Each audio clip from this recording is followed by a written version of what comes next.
Today's notes are on the probability of dependent events. As a reminder, probability is the chance of something happening. An event is an outcome. And whenever they're talking about dependent events, they're talking about how one event impacts another. Let's start by getting that copied into your notes. Our vocabulary: a dependent event is when the outcome of one event impacts the outcome of the second. We looked at this slide when we were looking at independent events in our last section of notes. But this time we're focusing on dependent events. So the probability of drawing a red marble is 2 out of 3. But if I actually do that and I don't replace it in the bag, now my probability of drawing a blue marble has changed. The outcome of the first event changed the outcome of the second. So now instead of a 1 in 3 chance like it was before, I now have a 1 in 2 chance of drawing a blue marble. So the chance of both of those happening one after the other is 2 in 6, or a 1/3 chance of drawing a red and then a blue. Let's see if we can spot the difference between a dependent and independent event. What about flipping 2 coins? Well, those are independent events because the outcome of the first coin isn't going to change the outcome of the second coin. What about the president of a club being selected and then the vice president? Well, that's a dependent event. See, if you're selected for president, then you cannot then be selected for vice president. Or if you get overlooked for president in a 30-person club, then now there's one less person you're competing against to be chosen as vice president. What about drawing a 3 from a deck of cards and then a 5? Well, if I'm not replacing them, that's a dependent event. I take one out and then I take another card out of the deck. What about drawing a 3, replacing it, and then drawing a 5? That's an independent event. The outcome of the first does not sway the outcome of the second because you're going back to where you started. What about a number cube being rolled and a coin flipped? That's independent. The outcome of the number cube rolling doesn't change what happens when the coin is flipped.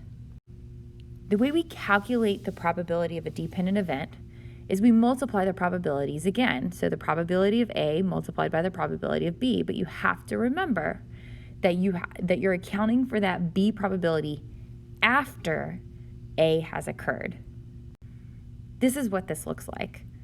The probability of choosing a heart is a 3 in 5 chance.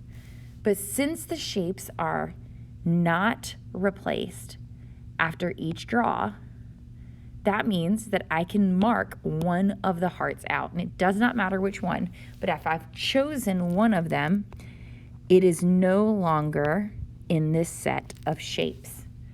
Now my probability of choosing a star has changed. Instead of a 1 in 5 chance, there's only 4 cards remaining. So there's 1 star out of 4 possibilities. That gives me a 3 in 20 chance of choosing a heart and then a star. For our second part, what's the probability of choosing a red and then another red? Well, let's reset our cards for the problem. There are 3 reds out of 5 total. But if I choose one of those reds, it's now no longer available. So my new probability of choosing another red is now only 2 out of 4 cards because one of those red cards had been taken. I multiply to get my final probability, which is 6/20, which simplifies to 3/10. So the probability of choosing a red and then another red is 3 out of 10. Example 2. If you're randomly choosing 2 articles of clothing, what's the probability of choosing a pair of white socks? So let's establish a couple of things first. For starters, there are 6 individual items of clothing.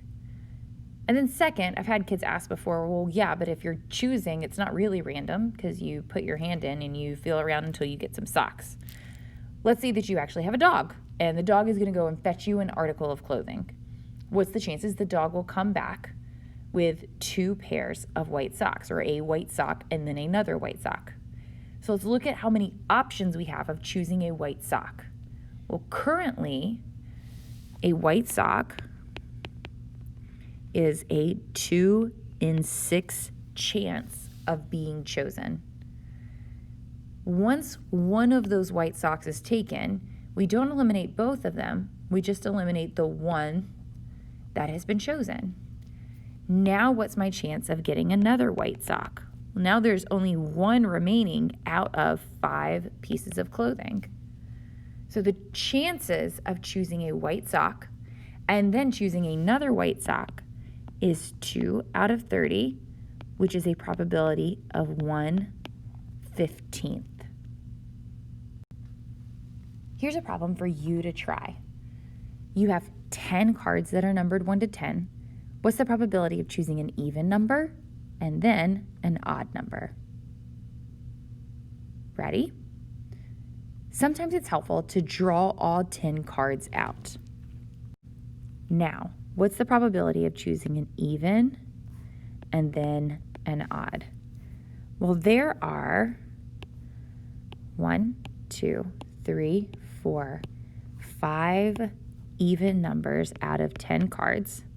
But once one of them is chosen, my now probability of choosing an odd is 1, 2, 3, 4, 5, but it's not out of 10 anymore. It's out of only 9 cards remaining. So the probability of both of those happening is 25 out of 90, which simplifies to 5/18.